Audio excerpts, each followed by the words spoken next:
Baginda Rasulullah Shallallahu Alaihi Wasallam ketika dakwah di Mekah, di Madinah kan menghadapi tradisi. Tidak mungkin tidak ada tradisi, tidak mungkin. Sekali lagi dalam Islam itu syarat dengan sanad, syarat dengan rawi, syarat itu. Kalau nggak ada sanad, porak-poranda Islam. Siapa? Islam rahmatul alamin, ya Ahlus Sunnah wal Jamaah. Di Indonesia diwadai di Nahdlatul Ulama yang sekarang mulai menjadi rujukan dunia.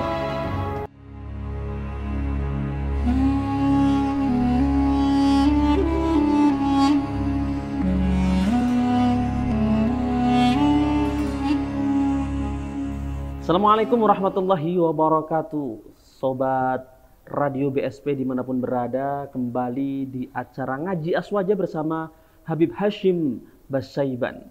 Tentu di kesempatan kali ini setiap hari Kamis berjumpa dengan kami berdua untuk menyampaikan bagaimana kemudian konsepsi-konsepsi dari pemahaman Ahlus Sunnah wal Jamaah yang menjadi bagian terpenting untuk kita memahami Islam ala Nusantara, dan kemudian memang Ahlus Sunnah wal Jamaah ini merupakan asyawadul a'zam atau golongan mayoritas. Bagi warga Nahdliyin, Nahdliyat dan juga seluruh warga Pekalongan dimanapun berada, baik yang di kota Pekalongan maupun yang tersebar di Nusantara bahkan seantero dunia, bisa menyaksikan Ngaji Aswaja ini di laman Facebook Radio BSP. Radio BSP yang gambarnya itu berwarna kuning begitu ya. Silakan bisa diakses karena setiap hari Kamis juga kami akan menyampaikan Ngaji Aswaja secara rutin.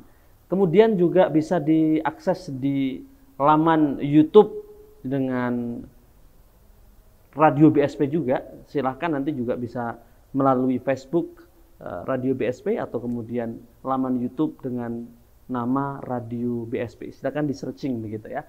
Baik sobat semuanya yang berbahagia, pada kesempatan kali ini langsung aja sudah hadir di tengah-tengah kita beliau Al-Mukarram Habib Hashim Bassaiban yang akan menyampaikan khosois ketiga tentang pemahaman Ahlus Sunnah wal Jamaah.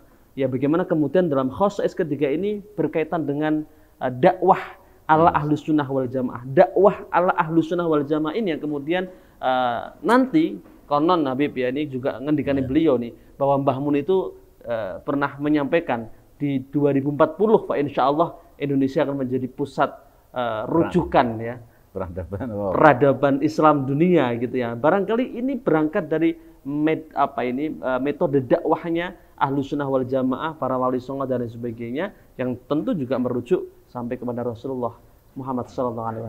Seperti apa dan bagaimana, kita langsung dengarkan dan simak dengan seksama penyampaian dari Ngaji Aswaja oleh Maulana Habib Hashim Bassaiban. Kepadanya dihaturkan. Moga Habib. Ya. Assalamualaikum warahmatullahi wabarakatuh. Waalaikumsalam warahmatullahi wabarakatuh. Bismillah, walhamdulillah, wassalatu wassalamu ala rasulillah Sayyidina Muhammad ibn Abdullah wa ala alihi wa sahbihi wa mawalah, la hawla wa la quwata illa billah, amma ba'du. Yang kami hormati semua pemirsa Bintang 9 Pekalongan Radio dan semua muslimin muslimat yang seantero Indonesia, pada kesempatan pertemuan yang ketiga ini kita akan membahas khasais Ahlus Sunnah wal Jamaah, ciri khusus Ahlus Sunnah wal Jamaah yang ketiga, yaitu dakwah Ahlus Sunnah wal Jamaah. Tentunya ini sebagai kebutuhan mendesak supaya kita tidak kepaten obor. Masya Allah. Karena dakwah-dakwah yang dilakukan oleh para aulia wali songo itu semuanya bersumber dari baginda Nabi Muhammad sallallahu alaihi wasallam. Sementara sekarang gencar muncul model dakwah-dakwah baru, ada yang ekstrim, ada yang bagaimana. Ini butuh kita jelaskan dakwah Ahlus Sunnah wal Jamaah, dakwahnya Rasulullah sallallahu alaihi wasallam. Dalam khosais atau ciri khusus yang ketiga ini, bahwa Ahlus Sunnah wal Jamaah berpegang teguh kepada petunjuk Al-Quran dan hadis dalam melakukan dakwah amar ma'ruf nahi mungkar, yaitu dengan dakwah bil hikmah wal mau'izatil hasanah wajadilhum billati hi ahsan. Yang itu sudah jelas dalam Al-Qur'an, sudah kita pada tahu. Allah Ta'ala berfirman, ud'u ila sabil rabbika bil hikmati wal mau'izatil hasanati wajadilhum billati hi ahsan. Jadi ada tiga prinsip. Bil hikmah, dengan kearifan. Wal mau'izatil hasanah, mau'izah yang baik. Nasihat yang baik. Terakhir, itu jalan terakhir. Kalaupun memang dibutuhkan mujadalah, ya mujadalah bil husna. Mujadalah bil husna.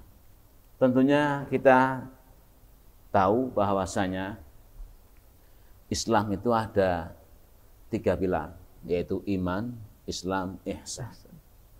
Jadi ilmu itu ada babakan ilmu tentang keimanan, hakikat, ilmu syariat, ada ilmu tasawuf. Otomatis untuk menyikapi sebuah realitas masyarakat dan sebagainya, ini butuh 3 komponen ini. Dalam Ahlus Sunnah wal Jamaah kan, kalau urusan akidah, tauhid, hakikat, Asy'ariyah, Maturidiyah, itu yang awal. Urusan syariat di antara imam 4. Urusan tasawuf Imam Junaid al-Ghazali. Ini dalam praktek dakwah Ahlus Sunnah wal Jamaah ini dipakai. Di mana kalau akidahnya itu benar, ya, syariatnya benar, tasawufnya benar, otomatis dalam menyikapi realitas itu benar. Ini pemahaman keagamaan yang benar akan membuahkan sikap keagamaan yang baik, itu pasti. Kalau tidak, butuh ada evaluasi. Butuh ada evaluasi. Kita sebagai ini kan praktek dakwah Ahlus Sunnah wal Jamaah yang semuanya bersumber dari akidah, syariah, tasawuf. Ini dalam prakteknya Rasulullah menggabungkan ini, dan ini dipraktekkan oleh para aulia, ulama yang masuk di Indonesia. Dari sinilah muncul metode pendekatan dakwah Ahlus Sunnah wal Jamaah. Dari sinilah muncul metode dakwah atau pendekatan dakwah Ahlus Sunnah wal Jamaah. Pertama, al-qudwah qabla dakwah. Rasulullah jelas al-qudwah qabla dakwah. Menjadi tauladan sebelum mengajak. Al-qudwah qabla dakwah. Yang kedua, at-ta'lif qabla ta'rif. Memikat sebelum memberikan pengertian. Yang ketiga, at-ta'rif qabla taklif. Memberi pengertian sebelum memberikan perintah. Ini tahapan-tahapan, dan itu berjalan seiring, berbareng. Jadi sambil jadi kedua, juga memberikan pengertian, juga memberikan ajakan perintah. Ini yang dilakukan oleh Rasulullah SAW.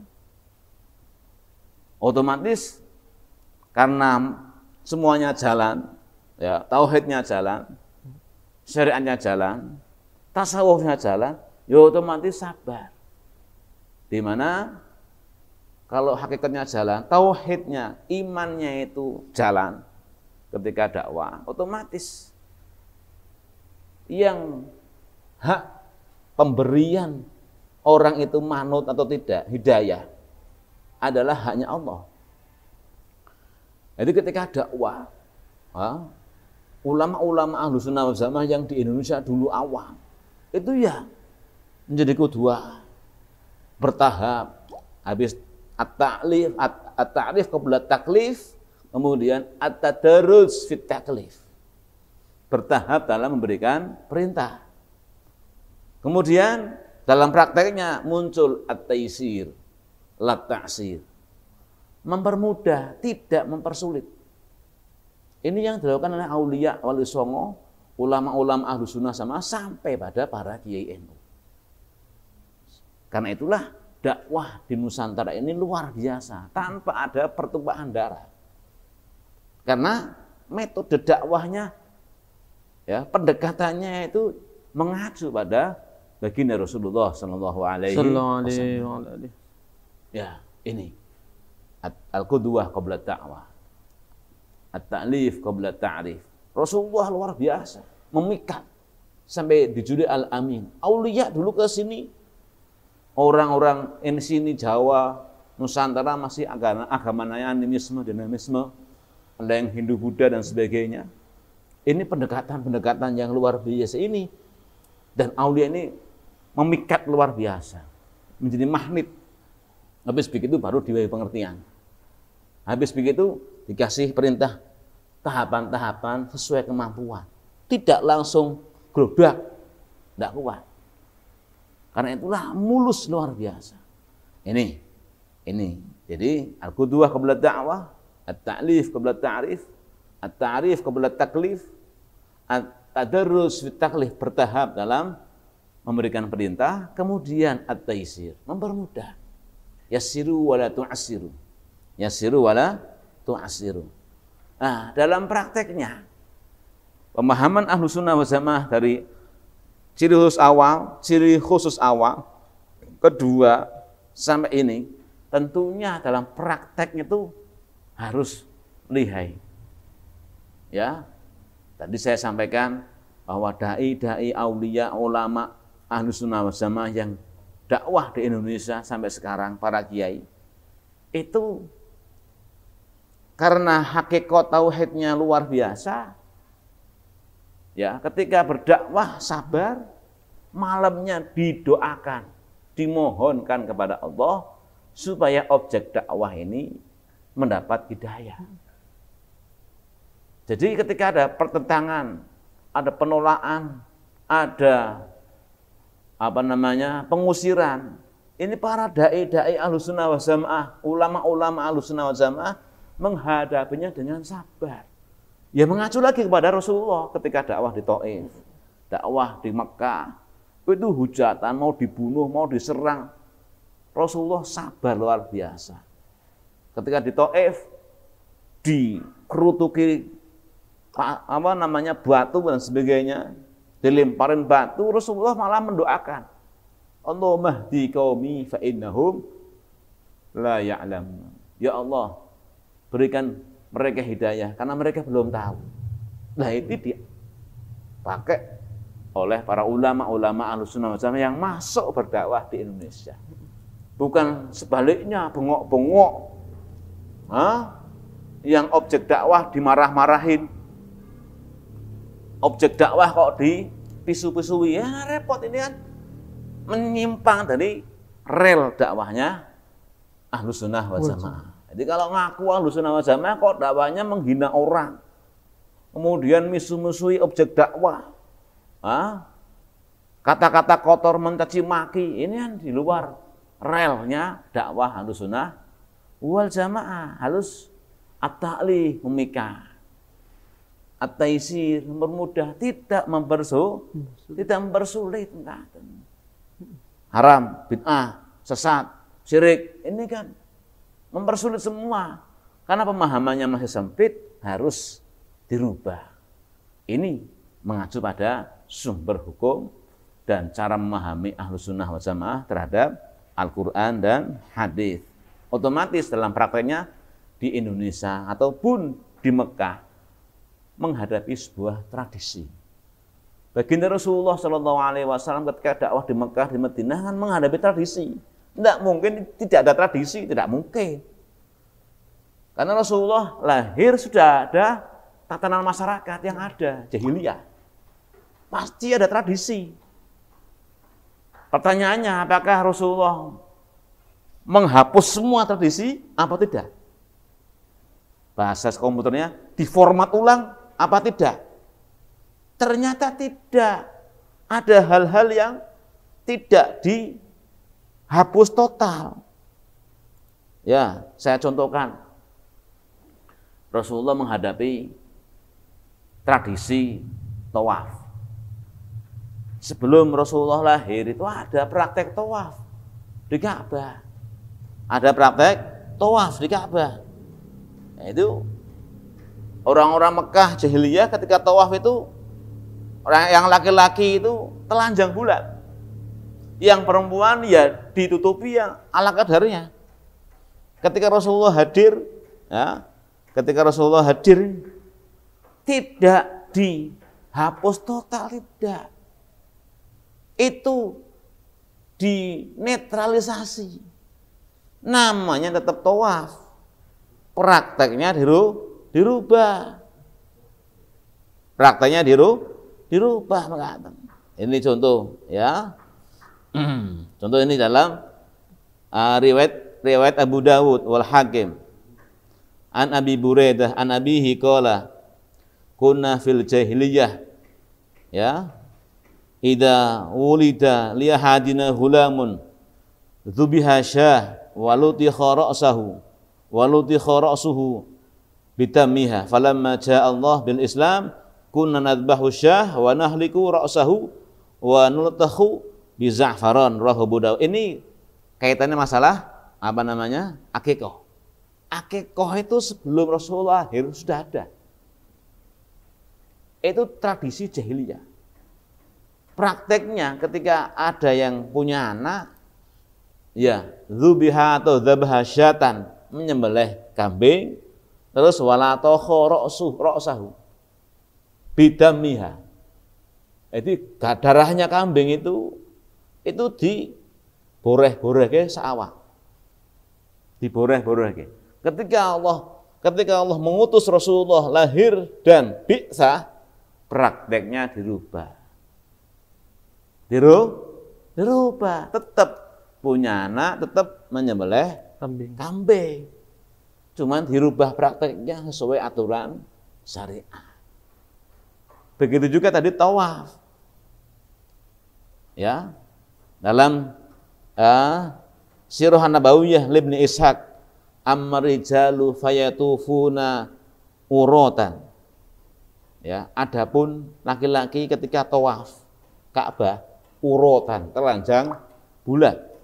Wa amman nisa fatadau ihdahunna thiyab kulliha illa dar'an tatruhu 'alaiha. Anapun perempuan ikut tawaf, ya, yang ditutup sebatasnya. Ini ketika tawaf. Fakanu kadzalika hatta ba'atsallahu azza wa jalla nabiyahu sallallahu alaihi wasallam. Ketika Rasulullah hadir, tetap namanya tawaf, prakteknya dirubah. Ini namanya netralisasi. Ini diadopsi, ditauladani praktek dakwah Rasulullah ketika menghadapi sebuah tradisi, diikuti oleh para ulama-ulama Ahlussunnah wal Jamaah. Yang jelas ketika ulama-ulama itu masuk ke Indonesia, Wali Songo. Di Indonesia banyak tradisi Jawa, tradisi Buddha, tradisi ada kendurenan, ada nyadran, ada ini, itu, dan sebagainya. Karena itulah muncul sebuah metode dalam menyikapi sebuah tradisi, dan itu mengacu pada baginda Rasulullah Shallallahu Alaihi Wasallam. Pertama, adopsi. Ya, di Nusantara ini, di Jawa ada kromo inggil, ada bahasa halus, toto kromo, itu langsung diadopsi, tidak bertentangan dengan ajaran Islam. Adopsi.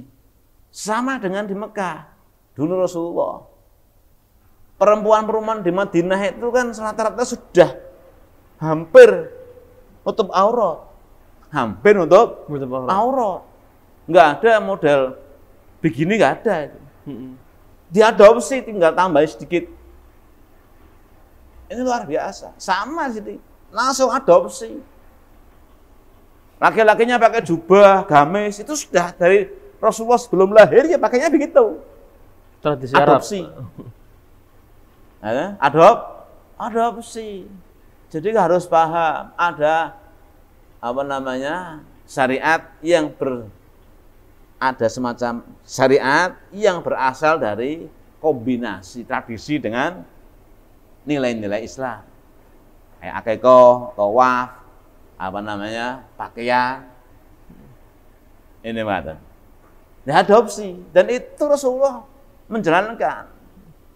Inilah bahasanya itu bahwa ulama ahlus sunnah wal jamaah dalam melihat Rasulullah tidak hanya kaulan, manhaj, metodenya yang dipakai. Metodenya yang dipakai. Bukan telan mentah.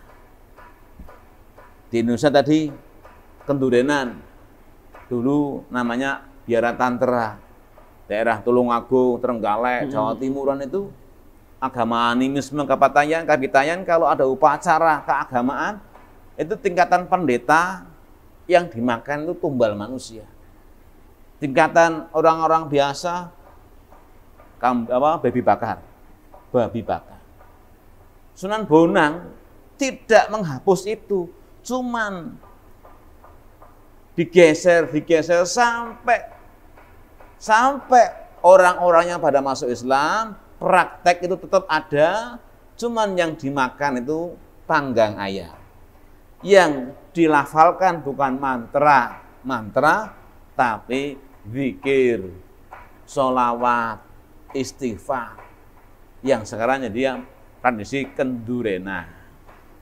Ada lagi nyadran, yang dulu ketika masih tradisi Buddha dan sebagainya, ketika selamatan itu membuang sapi, kepala sapi, itu dirubah, ada lagi di Makbaro, dirubah menjadi acaranya tahlilan, selamatan, sedekah. Ini namanya netralisasi. Ada adopsi, ada netralisasi. Kalau bahasa gampangnya, wadahnya tetap batok. Yang dulunya itu isinya khomer, arak, tetap wadahnya batok, tapi isinya ganti susu dan madu. Ini luar biasa. Tidak sampai kelas benturan dengan tradisi. Dan itu tauladan dari Rasulullah sallallahu alaihi wasallam. Ya. Kemudian tradisi Asyura itu ya sama. Itu tradisi Yahudi. Kemudian Rasulullah diadopsi bahwa Asyura, puasa Asyura itu sunnah, untuk membedakan dengan orang Yahudi ditambahi Tasu'a wa Asyura. Jadi sebelum Rasulullah lahir itu tradisi puasa Asyura sudah biasa dilakukan oleh umat Yahudi. Ya, sama Rasulullah diadopsi, ditambahi supaya membedakan dengan orang Yahudi. Puasanya tanggal 9 dan tanggal 10 Tasu'a wa Asyura. Ini namanya menyikapi sebuah tradisi. Tidak mungkin Rasulullah dakwah di Mekah Madinah tidak menghadapi tradisi, tidak mungkin. Itu kalau turun di ruang hampa, alas, mau dakwah siapa kalau di alas? Objek dakwahnya kan manusia, dan itu sudah ada sebelum Rasulullah lahir, sudah menjadi sebuah peradaban, tradisi, budaya. Sama ulama-ulama ini yang harus kita lestarikan,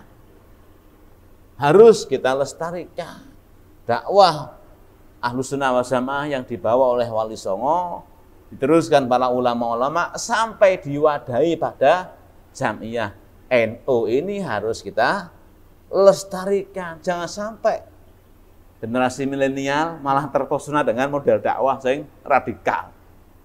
Antem promo, pentung, ini kan repot ya.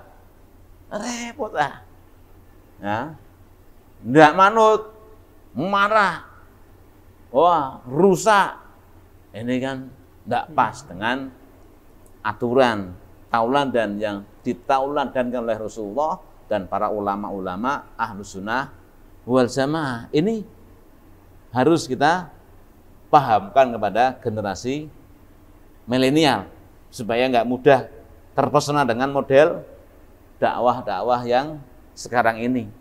Ya, sekarang ini repot ini Nah, repot ini, jadi harus paham. Sementing sambil dakwah terus penguatan tentang hakikatnya harus tambah diperkuat. Penguatan tentang syariatnya Ahlus Sunnah wal Jamaah harus kuat.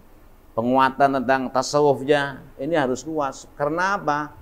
Ini 3 pilar akidah atau hakikat syariat tasawuf inilah ketika tambah bagus menyikapi sebuah realitas, membuahkan sikap keagamaan yang baik. Mungkin ringkasannya begitu. Oke. Ini penting. Baik. Luar biasa. Monggo diunjukin kopinya. Ya, monggo. Metode dakwah ala Nusantara begitu ya, bagaimana Wali Songo yang kemudian juga merujuk kepada baginda Rasulullah Muhammad SAW. Ini menarik sekali. Tapi kopinya kita seruput dulu, kita nikmati dulu. Monggo. Iya, Masya Allah. Baik, sobat BSP semuanya. Jadi yang menjadi satu realitas itu Habib. Iya. Apa yang hari ini di media sosial sangat gencar kemarin salah satunya karena lagi-lagi faham back to Quran dan hadis ya. Ketika merujuk pada semua kitab hadis katanya yang namanya takbiratul ihram tidak ada. Kemarin ada satu pendakwah media sosial yang begitu kencang dan itu menyebar di Santero gitu ya.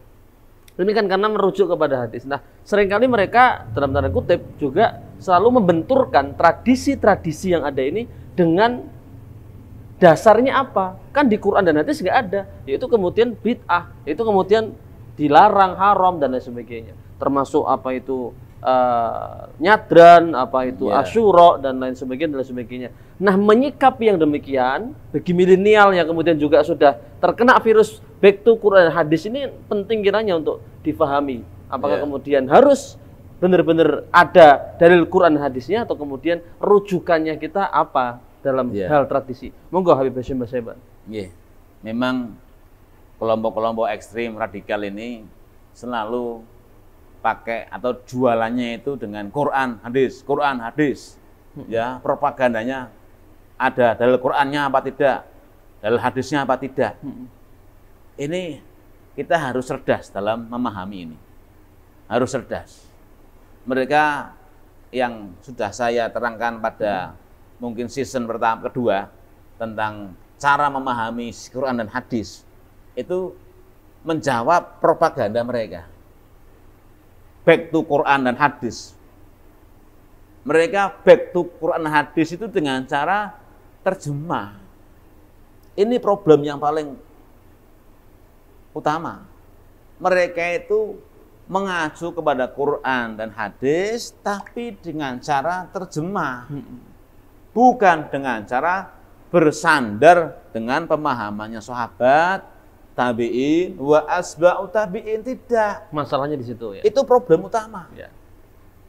Dan harus kita pahami, anak teman-teman milenial itu harus paham. Jangan terus terpesona Quran hadis, tapi ternyata bukan back to Quran hadis, back to terjemah Quran dan terjemah hadis.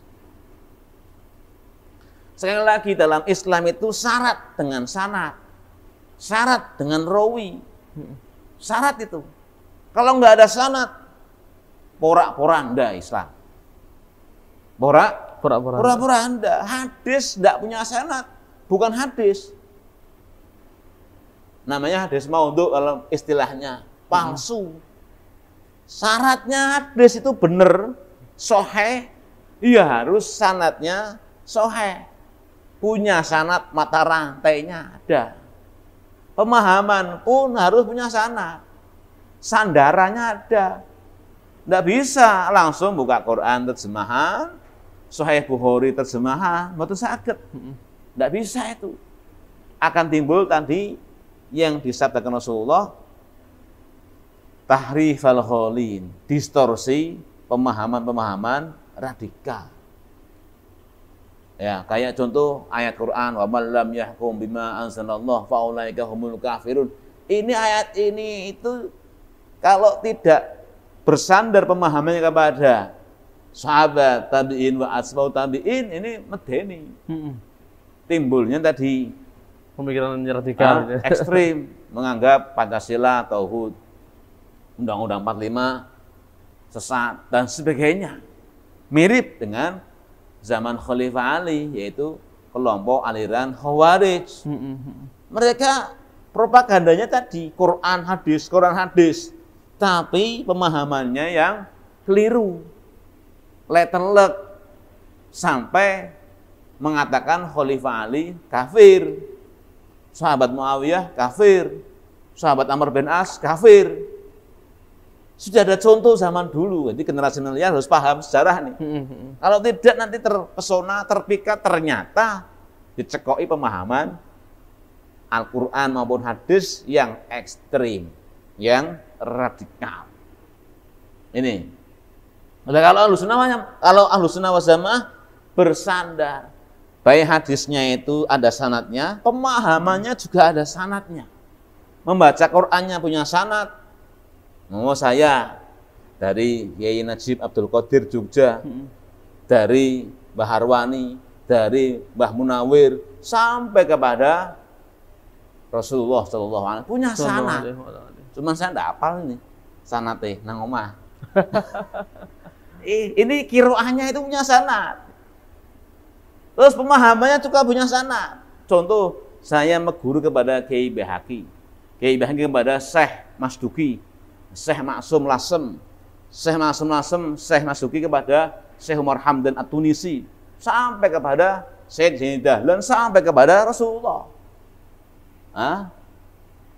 Orang Kiai NU sampai Mbah Hasyim, Syekhuna Khalil, Syekh Mahfudul Musi, sampai kepada Rasulullah. Ada sanad pemahamannya, bukan dibuka Quran terjemah. Ini kan berbahaya. Berbahaya, timbulnya nyadran itu syirik. Ziarah kubur syirik. Wah. Enggak ada dalilnya. Kendurenan enggak ada dalilnya. Walimatul khitan kan enggak ada itu. Walimatul hamal enggak ada. Ngopati bid'ah neraka. Repot ini. Mitoni bid'ah sesat. Semua bid'ah sesat. Ini karena tidak bersanad dalam memahami Al-Quran maupun hadis. Ya, lah dakwah yang harus kita pahami, dakwah Ahlus Sunnah wal Jamaah bil hikmah mau'idhah hasanah. Kemudian sangat toleran dengan budaya lokal, kearifan lokal. Tadi sudah saya sampaikan, diadopsi, dinetralisasi, diminimalisasi. Itu tahapan-tahapan Rasulullah yang diikuti oleh para ulama Ahlus Sunnah wal Jamaah. Adopsi, netralisasi, minimalisasi. Tauladan yang wahwakil karimah, memprioritaskan maslahatil amah. Maslahatil amah. Contoh Sunan Kudus, dakwah di Kudus. Di situ tradisi umat Hindu Buddha luar biasa, menghormati sapi. Sampai Sunan Kudus itu ketika wayai korban, Idul Korban, kepada umat Islam jangan nyembelih sapi. Hormati ya. Hebat ah. Maslahatil amah. Kalau kita nyembelih sapi, umat Islam di Kudus, ini umat Hindu Buddha tersinggung. Tersakiti. Nanti ya. akan timbul gesekan, Iya. benturan.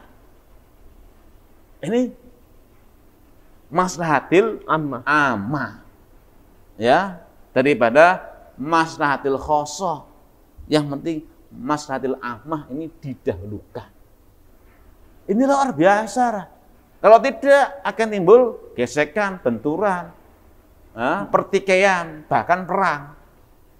Na'udzubillah min dzalik. Ini Sunan Kudus. Ya. Maka dan itu banyaklah dilakukan oleh para wali songo, para ulama-ulama. Ketika Mbah Hudori dakwah daerah Tegalrejo juga begitu. Yang diopeni banyak preman-preman. Anda ini ada umat Islam yang sudah mulai taat, ada yang preman-preman. Ini bagaimana supaya maslahatil amah yang didahulukan. Dikasih uang, dibuat beli alat musik, musik ini band manut sih. Ini luar biasa. Luar biasa orang modal pukul antem kromo. Ada. Karena itulah dalam memahami Quran, hadis harus memahami ahwalun nabi. Prakteknya kayak apa? Kalau terjemahnya begitu ini berbahaya. Harus tahu prakteknya Rasulullah pripun. Ini lah yang melihat praktek Rasulullah ya sahabat. Harus paham ahwalus sahabat. Harus paham ahwalut tabi'in. Inilah dengan bersana muncul prinsip darul mafasid muqaddam ala jalbil masalih. Itu manhaj. Bukan telan mentah. Pada pertemuan kemarin kan sudah saya sampaikan banyak di Quran maupun hadis itu masih dalam bentuk padi. Masih dalam bentuk padi. Bahasa ulumul Qur'annya itu mutasyabihat, doni, muqayyad. Masih dalam bentuk padi, jangan ditelan mentah. Yang berhak untuk mengolah masih dalam bentuk mutasyabihat atau padi ini ya sahabat, tabi'in, wa asba'ut tabi'in, ulama zaman sahabat, zaman tabi'in maupun ulama zaman asba'ut tabi'in. Ini yang ngolah. Dari sinilah ulama-ulama asba'ut tabi'in memunculkan sebuah metode istimbat. Metode untuk menggali isi Quran maupun hadis. Bukan diterjemah, bukan. Menggali. Karena isi Quran hadis itu luasnya luar biasa. Muncul usul fikih. Usul fikih. Muncul qawaidul fikih dan sebagainya. Untuk menggali isi Quran maupun muncul balaghah, muncul ini, muncul badik, muncul bayan. Inilah yang ngolah padi itu. Lah, kita karena kemampuannya umat sekarang itu tidak bisa disamakan dengan salaf, ya harus wajib bermadhab. Baik kaulan maupun manhajan. Baik secara kaulan maupun secara metodologinya. Supaya apa? Islam itu rahmatan lil alamin. Siapa? Islam rahmatan lil alamin ya Ahlus Sunnah wal Jamaah. Di Indonesia diwadahi di Nahdlatul Ulama yang sekarang mulai menjadi rujukan dunia. Ya insyaallah muga-muga sing ngendikake Mbah Mun nggih terwujud. Karena apa? Macam-macam etnis dan sebagainya agama Indonesia itu rukun karena ada wadah yang terbesar Ahlus Sunnah wal Jamaah, yaitu Nahdlatul Ulama yang mengayomi semuanya. Ini yang harus dipahami. Kalau tidak repot. Ya. Walaupun kadang kelompok-kelompok kecil, firqah-firqah kecil itu menyerang terus. Sama dengan ketika zaman Imam Asy'ari wal Maturidi. Mayoritas Ahlus Sunnah wal Jamaah muncul firqah kecil Mu'tazilah nyerang. Jabariyah nyerang, Khawarij nyerang. Tapi akhirnya mereka rontok semuanya. Rontok, semuanya nggak punya dasar. Tidak punya dasar. Seperti itu sama dengan kita. Nanti muga-muga rontok semuanya. Muga-muga. Karena mereka kalau kita duduk bersama itu tidak bisa. Iya. Contoh kelompok-kelompok yang mengatakan Asy'ariyah sesat. Pernah saya ngobrol. Mereka menyatakan Asy'ariyah sesat. Pengikut Imam Asy'ari sesat. Lah, saya balik tanya. Sampean mengatakan Asy'ariyah sesat. Saya balik tanya, sampean kalau ngaji di masjid sampean, hadisnya apa? Kitab hadisnya Riyadhus Shalihin. Saya tanya lagi, siapa yang nulis Riyadhus Shalihin? Imam Nawawi. Siapa Imam Nawawi? Tidak bisa jawab. Imam Nawawi itu Asy'ariyah. Sampean mengatakan Asy'ariyah sesat. Lah kok kitabnya dipakai? Ini kan aneh.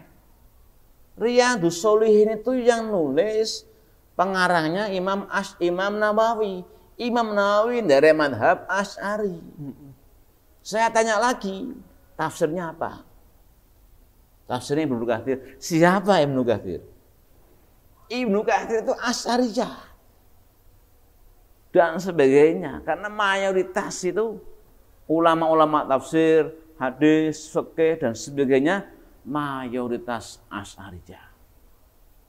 Tauhidnya Ahlus Sunnah wal Jamaah. Ini memang butuh terus sabar dalam memahamkan kepada generasi-generasi baru ini supaya nggak terpesona dengan propaganda kelompok radikal maupun ekstrim. Baik, luar biasa. Begitu kiranya Habib Hasyim Basyam telah memberikan jawaban ketika banyaknya pendakwah-pendakwah di media sosial atau kemudian juga masuk ke ruang-ruang pendidikan, baik itu di tingkatan SMP, SMA, bahkan di perguruan tinggi, dengan gerakan kembali kepada Quran hadis itu begitu gencar. Ya. Dan ini menjadi kewaspadaan untuk berhati-hati selalu begitu. Iya, ya. Karena kalau kita tidak mensosialisasikan, memahamkan dakwah Ahlussunnah wal Jamaah kepada generasi milenial, dan mereka itu malah gandrungnya dengan dakwah model keras, ini berbahaya. Berbahaya bagi lingkungannya, berbahaya bagi masyarakat sekota Pekalongan, berbahaya bagi masyarakat se-Indonesia. Kalau sudah keras, tabdi', bid'ah-bid'ah ke, muncul lagi tasyrik, mensirik-sirikan orang lain, muncul naik lagi takfir, mengkafirkan orang lain. Habis takfiri mungkin bisa naik lagi tafjir, ngebom, teroris. Inilah harus kita pahamkan kepada teman-teman kita, saudara-saudara kita. Ini kepentingannya bukan untuk pribadi, tapi untuk kepentingan masyarakat, bahkan kepentingan negara, keutuhan NKRI. Ini yang kemudian disebut oleh negara sedikit Islam wasatiyah. Ya, Islam wasatiyah. Jalan tengah. Ya, nanti insya Allah khasais berikutnya bagaimana nanti wasatiyah, bagaimana nanti Ahlussunnah wal Jamaah, rela agama, relasinya hubungannya dengan negara. Ini penting itu. Kalau tidak dipahamkan nanti akan berhadapan-hadapan antara agama dengan negara. Na'udzubillah min dzalik. Ini berbahaya. Baik, terima kasih. Nampaknya sudah pada menit 45 nih. Iya. Sudah 40 menit berlalu dan kita cukupkan dulu ngaji Ahlussunnah wal Jamaah dengan khosais ketiga, di mana metode dakwahnya Ahlussunnah wal Jamaah. Nah, sebelum berakhir barangkali ada closing statement Habib untuk para pendengar semua ini, untuk para pemirsa semua. Iya. Jadi kesimpulan dari bagian ketiga ini tentang dakwah Ahlussunnah wal Jamaah, kita harus ngaji sejarah, ya, ngaji babakan bagaimana dakwahnya Rasulullah, dakwah sahabat sampai dakwah Wali Songo, yang itu punya sanadnya sampai Rasulullah Wali Songo. Dakwahnya ini dengan bil hikmah, mau'idhu hasanah, wajadilhum billati hiya ahsan, dengan halus, mengikat, memikat, dengan tidak mempersulit. Ini yang penting dipahami supaya tidak terpesona dengan model dakwah-dakwah ekstrim sekarang. Ini penting. Terima kasih dari kami. Wa'alafu minkum wallahul muwaffiq li aqwamit thoriq. Wassalamualaikum warahmatullahi wabarakatuh. Waalaikumsalam warahmatullahi wabarakatuh. Diaturkan terima kasih kepada Habib Hasyim Basyam yang telah menyampaikan terkait ngaji aswaja dengan tema khosais ketiga, metode dakwahnya Ahlussunnah wal Jamaah. Tadi closing adalah bagian terpenting dari kewaspadaan para pemirsa semua dan untuk saling mengingatkan terlebih kepada keluarganya agar bagaimana kemudian ketika searching atau kemudian mencari pendakwah-pendakwah via media sosial harus hati-hati dan diketahui latar belakangnya seperti apa. Jangan hanya terkesima dengan banyaknya viewers, banyaknya pengikut, tapi kemudian tidak memiliki pemahaman Ahlussunnah wal Jamaah yang tepat. Demikian barangkali, dan saya Abdul Alim mohon undur diri dan mohon maaf yang sebesar-besarnya apabila dalam menemani beliau Imam Hasyim Basyam kurang berkenan di hati dan juga pendengaran atau kemudian nopo meleh apapun yang kemudian kurang kepenak, intinya mohon dimaafkan kepada pemirsa semuanya. Tetap selalu di laman Facebooknya BSP Bintang 9 Pekalongan ataupun laman YouTube-nya BSP Bintang 9 Pekalongan setiap hari Kamis mengaji aswaja bersama Habib Hashim Basaro. Assalamualaikum warahmatullahi wabarakatuh. Waalaikumsalam warahmatullahi wabarakatuh.